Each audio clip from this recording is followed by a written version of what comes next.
What do you see? When you start watching Smallville Season 10, the first thing you notice is how much cheaper it looks. The green screen literally looks like it's from a YouTube 2007 video. When Kara tries to teach Clark how to fly, it literally looks like Spy Kids at one point. I try to clear my mind the more I hear. This was all due to the 2007-2009 recession, which slashed Season 7's budget at the end, and even though Smallville was renewed, the fear of the recession leading to another Great Depression meant the cuts continued, hence the 45-second Doomsday fight scene. However, the original showrunners Al Gough and Miles Miller left, because they didn't envision the show to last so long, and they didn't think they could deliver something of quality under these conditions. Thus, it was handed over to Kelly Saunders and Brian Peterson, who were established writers of the show. I think their work was pretty darn good. They were clearly still imaginative under the tighter budget, from a full-scale zombie episode, a superhero movie on TV before that was kind of commonplace. The way they chose to go bigger from Doomsday to Zod to Darkseid, despite the limited conditions, gave the show what I like to call a community theatre vibe, where despite the cardboard sets, obvious sellotape, and clear limited amount of actors and places, I thought it only fitting that we meet in the home of the one person that unites us. The sincerity and imagination behind it all by people who are all trying their best to organise and compose something ambitious with the same small pieces again and again, kept it together for me. It was adorable, and this is where I give up any last professional credibility I had. I kinda love Smallville Season 10. I loved it back when I was a baby, and rewatching it now, instead of having my nostalgia challenged, it all just came back. I was a smiling baby again. And without sounding creepy, that was a pretty good feeling. As a stroke of genius, instead of having a seasonal villain we spend time with and understand on a personal level, we instead have Darkseid. But they didn't have the budget to do a CGI character all the time, so instead he's treated as an abstract force. Something dark is coming. You're gonna be tested. On one hand, this results in the entire show's vibe being kinda off. If the previous seasons had a rough balance of 60% drama and 40% superhero stuff, which maintained a careful equilibrium of characters dealing with complicated feelings and relationships,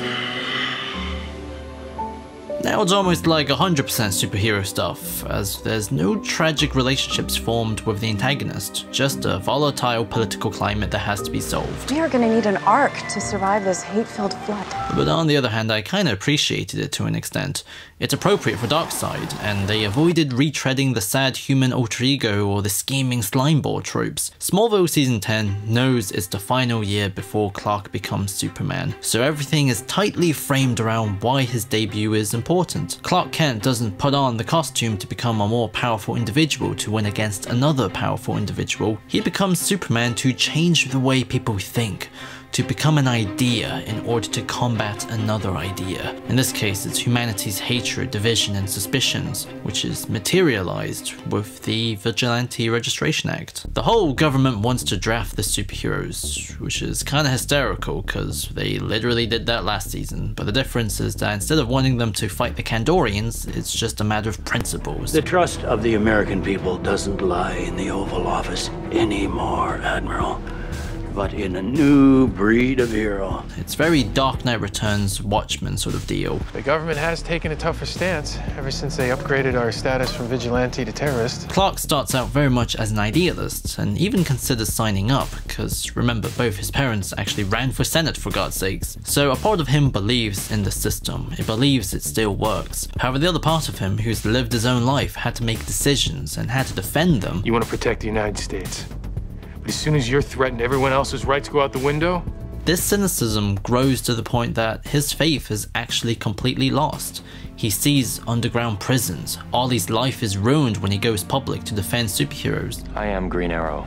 The government even chucks everyone into the Matrix to brainwash them.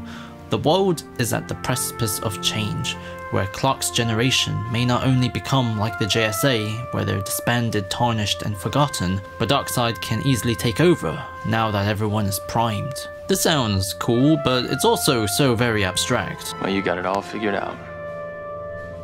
I'll tell you what. I wouldn't underestimate the common man at tomorrow's vote. Where it often feels like it's just a collection of really goofy superhero versus Registration Act tropes. But I think the payoff is kind of rewarding. Instead of sidestepping the issue of everyone joining to fight the real bad guy, or reveal everyone in the government were mind-controlled, Martha leads a movement to repeal the new laws. Lois and Chloe makes a website where people can publicly share not only how much they love the Blur, but exhibit their understanding of what he stands for. I look at the Blur and his powers that he has. They're amazing to be sure of, but that's not what inspires me about him. It's his character. Clark is touched, but not really hopeful. In fact, he's ready to go underground. But surprise! The anti-vigilante laws actually gets repealed and everyone hugs. The story had a political problem and it gave a political solution, which was both comprehensible and consistent with the larger story. Granted, the details of the law is never really disclosed, and how quick this all feels is kind of goofy. The point is, there's a fundamental goodness in people where even when the angry and hateful are the loudest, the silent majority aren't. Especially when given an opportunity to exercise their goodness. This is why Superman has a fighting chance in this setting. He shows people those opportunities through his example. As a result, there's an optimism and wholesomeness to the entire season, which never falters. It's not set up to be knocked down like the Doomsday arc, instead it's the thematic and tonal spine of everything. Almost every single character who needs a second chance gets one and actually becomes better. When Chloe leaves to join a cult, Tess takes her place and completely defies the Luthor destiny. In Earth 2, a Clark raised by Lino and a broken Jonathan, who has nothing left, they're both inspired to become better. You taught me the only person in control of your destiny Is you. Lex's clone turns into Connor Kent instead. Lois convinces Jor-El to reconnect with his son after he abandoned him, believing he was unable to adequately fight Darkseid. The notion of everyone can choose their own destiny isn't just a mantra passed on from Jonathan to Clark, it's now something Clark actively instills into everyone, thus creating a new world order where redemption is always an option. It's always seen. On one hand, there's cream cheese of constant smiles is kind of excessive, but I also can't stress how wholesome and really refreshing this was in the big picture Smallville marathon I was having, because for once, everyone isn't mad at each other all the time. Everyone instead now supports each other. We even get an entire episode where it's just the main cast recovering from Clark's bachelor party. There's a monkey, Emil and Tess do an Elvis cover, Clark is drunk due to Zatanna's magic. You know what, I can't. Lois, as usual, does a whole sexy disguise thing, but then guess what? Ollie does the same. Thanks, man. It's an incredibly cozy season where we get to just hang out with these characters one last time before they leave us forever. Oh yeah, I did mention the bachelor party, right? Lois and Clark gets married. The last thing that was in their way was a load of artificial drama due to the big old secrets again. But now that Lois knows, Clark takes it to the next step. He goes down on one knee and Lois says yes. And for a moment, my brain short-circuited and I saw 6 years worth of growth.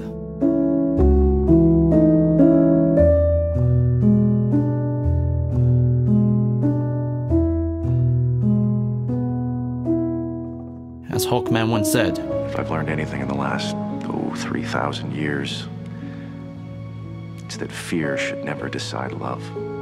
the big obstacle now comes in the form of Lois's insecurity. Her deepest fear was once being left behind by someone's greater responsibility, but now it's evolved to being scared of dragging that person down, getting in the way of their greatness. Clark can hear the world's cries for help, but he's duty-bound to answer the call. I am not going to stand in his way. He can't listen all the time, Lois. He's not God.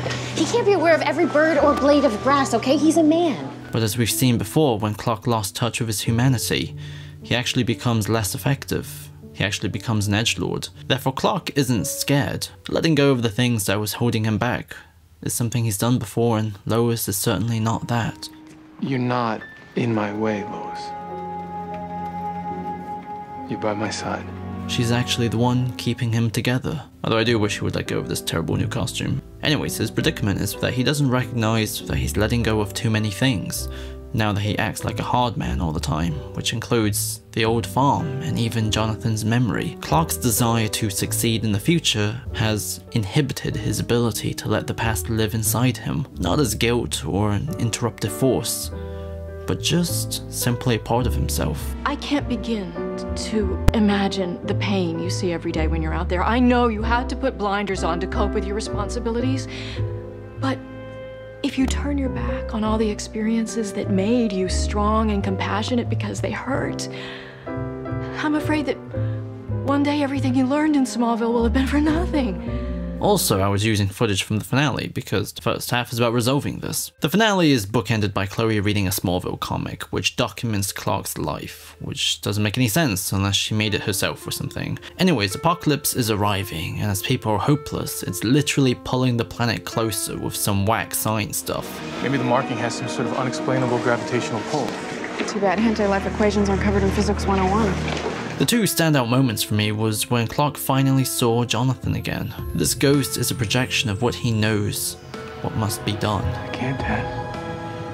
I turned my back on him like I did you. He's your father. He'll understand. I actually got choked up. The second is when Lex returns. Lionel from Earth 2 came over and made a deal with Darkseid after he was disappointed of Clark Luthor. It's all goofy stuff. But I guess I'm back in the nick of time. Wouldn't want to miss how it all turns out. They made him just a villain. The writers were, they didn't, I was so excited that when they said an alternate universe, that they were going to come up with some great stuff, but they just played out and out stereotypical villains. So you didn't like that? No. Yeah, well, at least you had 7 good years. But the reunion is amazing. What? Still say it the same way. Astonishment, mixed with a hint of dread, yet with a hopeful finish. Lex reveals everything he's felt, how he hates how Clark refuses to accept his destiny, and how he never stood a chance against someone so great. But he's also destined for greatness too. We will both be great men. Because of each other. We have a destiny together, Clark. I especially love the way Michael Rosenbaum almost chokes on those words, where Lex cherishes their future together, but it also almost breaks him from the fact that they will be on opposite sides. Clark is forced to leave him. I'm sorry I couldn't save you, Lex. Saddened in not being able to save his best friend, after finally realizing that Luthor's can in fact be saved if given a chance. However, this is made somewhat moot, because TESS erases Lex's memories to protect Clark.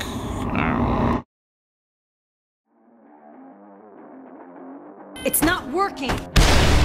It's probably with Superman by now. Thank you. For what? This president knows. How? Did you notice a pattern here?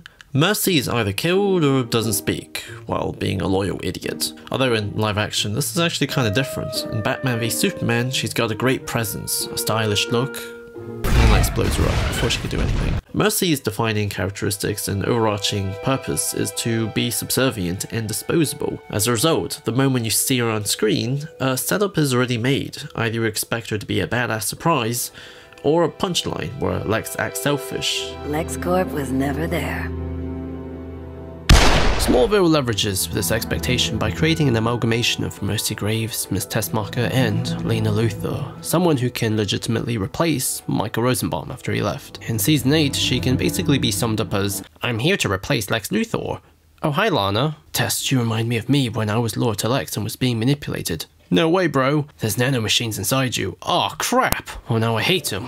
I hope you watch with rapt attention as your bank accounts close. As a result, for the rest of the season and into Season 9, she's always like, "Hey Clark, I'm not Lex. You can trust me with your secrets." "Hey, what secret?" "Your space Jesus." "Well, that's just stupid." "Well, tell me when you're ready." The point of the character and the freedom from her not being tied to any straightforward legacy allows Tess to then actually become the person Lex could have been. All that speech back in the day where Lex espouses his loyalty to Clark and doing the right thing in defiance to his father, Tess actually does. She partners up with her ex Oliver and merges with Queen Industries and becomes obsessed with aiding the Kandorians so they can save humanity, even though that was ultimately misguided.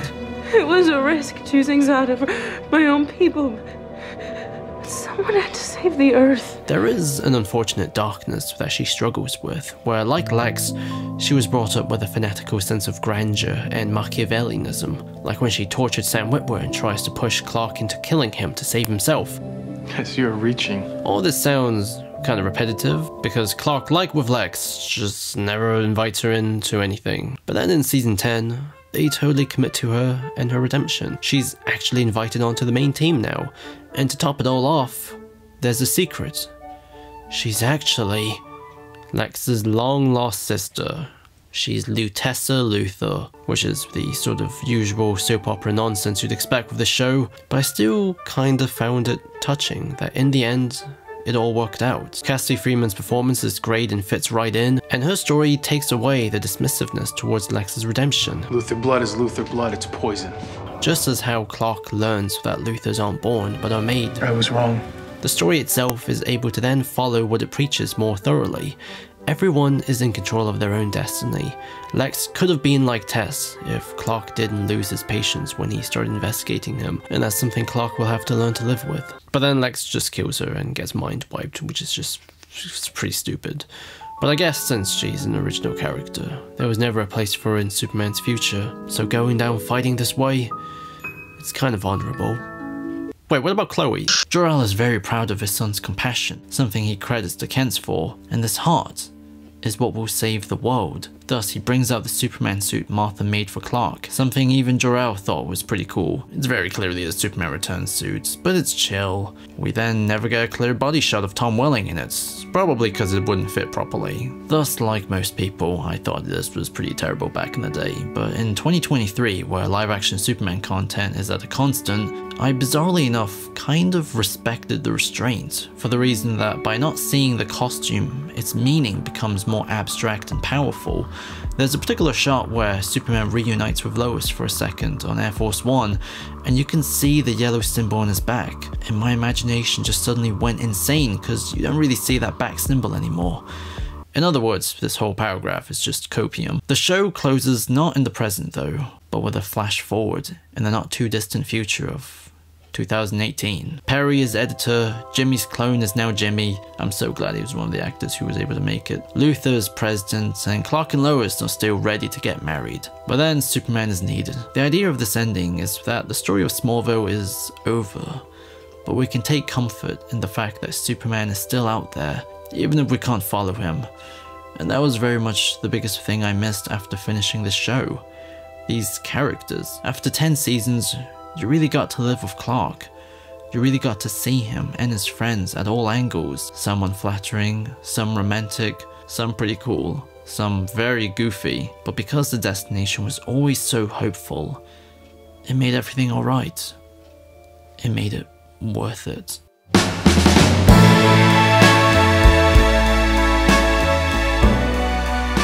Well, that's too bad, because I was just about to invite you to be my best man. And you're the guy who stands next to me on the worst days of my life. And I want you there for the best one, too. Going to war, having to deal with the rush of battle and the struggle to save lives. Are you kidding? Absolutely, thank you. It made coming home, doing the simple things difficult. You hold on to her. Because there has to be a balance, Clark. We can't do what we have to do if there's an emptiness in our hearts. It's funny, it's the simple things like taking a walk or dancing with your wife, tucking in the kids that make us human. My mom left me when I was really young. After that, I was afraid to make friends because I just thought they'd all end up leaving too. Look, when it comes to your secret, I've never gone against your wishes. And I understand what a huge leap this is for you. That picture doesn't reveal anything about Clark Kent. It simply gives the world something that they desperately need right now. Smallville's more than just dairy cows. I'm not leaving you. You don't even know me. I'm just a obsessed man hanging onto a place as if memories could make up a lifetime. This place isn't your home. Martha is. You're my best friend, you're my home, and you're my true love. To the happy couple who has finally figured out what we've all known for a very long time now. The point is, the farm is the closest to a home that I've ever known. And when Marge showed up today, I felt afraid that if we lost that, if I lost that home, then I would never find another one. What'd the girls make? A mess. They can't wait for you to see it. Oh, sounds like a job for us.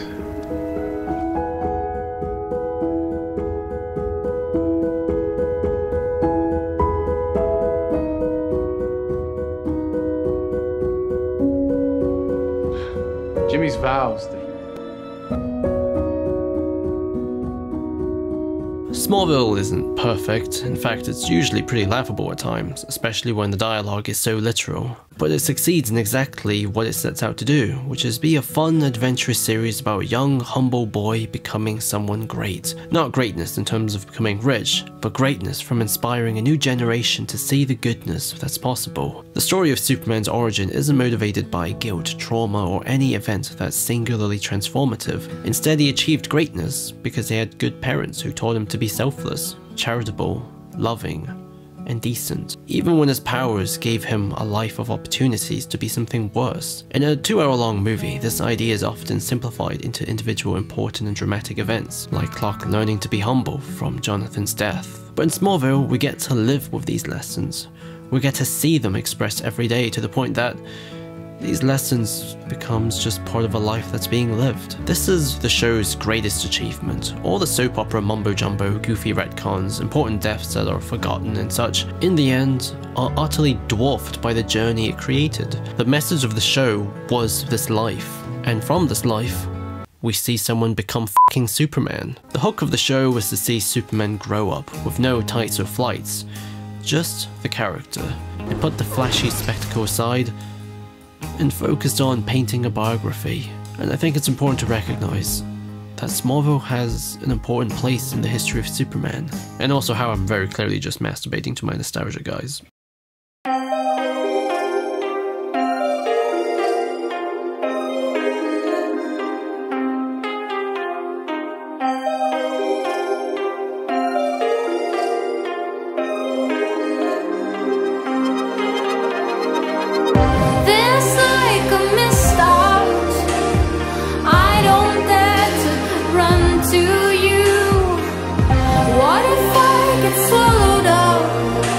By something we can't see. I was out in the night when something... So yeah, happy new year everybody. I finally finished this video. I also incorporated a portion of the Unmade Mercy Graves video into it, so the prospect now of actually making that video kinda seems dubious. But anyways, Smallville, it's done now, it's finished. At least for a while. There are plans for the comics and the Lionel Luthor and other videos, but I just want to enjoy this moment and move on to do other stuff, because there is a lot of other stuff that I've planned for this year.